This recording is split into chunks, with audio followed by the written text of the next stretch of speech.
Dribbling bukan sekadar kemampuan menggiring bola, tapi seni dalam sepak bola yang bisa membuat lawan terdiam dan penonton berdecak kagum. Dalam sejarah panjang olahraga ini, hanya segelintir pemain yang mampu mengubah dribbling menjadi keajaiban di lapangan. Inilah 10 dribbler terhebat sepanjang masa, dari maestro masa lalu hingga bintang masa kini. Kita mulai dari posisi ke-10. Dikenal sebagai The Wizard of Dribble, Stanley Matthews adalah legenda Inggris yang bermain hingga usia 50 tahun. Gaya mainnya sederhana, tanpa banyak trik, tapi sangat efektif. Ia mengecoh lawan dengan gerakan cepat dan perubahan arah yang tajam. Dribblingnya legendaris di masanya dan tetap dihormati hingga kini. Di posisi ke-9, Neymar. Pemain asal Brasil ini dikenal dengan kelincahan ekstrim, kombinasi kecepatan dan kreativitas, serta trik-trik ala jalanan seperti rainbow flick.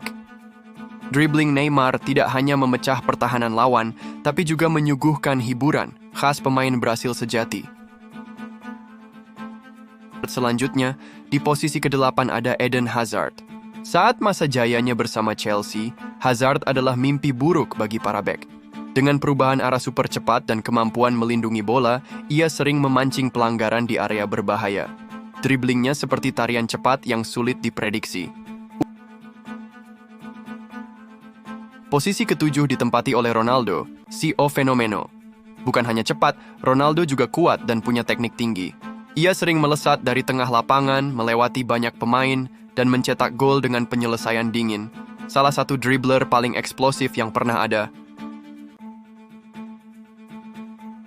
Di posisi ke-6 ada George Best, sang ikon Manchester United. Dikenal sebagai The Fifth Beatle, ia memiliki kontrol bola luar biasa dan keseimbangan yang nyaris sempurna. Best adalah kombinasi dari kecepatan, kelicikan, dan gaya elegan yang memukau. Urutan kelima diisi oleh Johan Cruyff. Dia bukan hanya pemain hebat, tapi juga pemikir jenius di lapangan. Gerakan Cruyff Turn yang ia ciptakan jadi simbol kecerdasan dan seni dalam dribbling. Ia tidak perlu berlari cepat, cukup satu gerakan dan bek bisa tertinggal.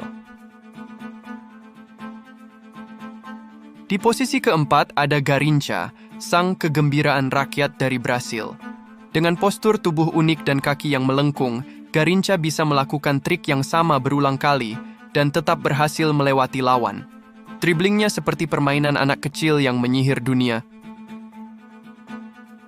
Masuk ke 3 besar, dan kita bertemu Ronaldinho. Ia adalah seniman sejati di lapangan. Dribblingnya penuh kejutan, mulai dari elastiko, sombrero flick, hingga no-look pass. Senyumnya di lapangan seolah berkata, "Tenang, saya hanya bersenang-senang," dan itu membuatnya makin ditakuti. Di posisi kedua, sang legenda Diego Maradona. Dribblingnya bukan hanya teknik, tapi juga semangat dan keberanian. Siapa yang bisa lupa gol ikoniknya ke gawang Inggris di Piala Dunia 1986? Ia menggiring bola dari tengah lapangan, melewati 5 pemain, dan mencetak salah satu gol terhebat sepanjang masa. Dan inilah posisi pertama, Lionel Messi. Tak perlu diragukan lagi. Messi memiliki dribbling yang paling alami dan efisien. Dengan pusat gravitasi rendah dan kontrol bola nyaris sempurna, ia bisa melewati 3-5 pemain seolah tanpa usaha. Dribblingnya bukan show off, tapi senjata mematikan. Messi bukan sekadar dribbler terbaik, dia adalah definisi dari keajaiban dalam sepak bola. Itulah 10 dribbler terhebat sepanjang masa. Dari Garrincha hingga Messi, mereka bukan hanya menggiring bola, mereka menggiring hati para penggemar. Siapa dribbler favorit kamu? Atau mungkin ada yang belum masuk daftar ini? Tulis pendapat kamu di kolom komentar ya.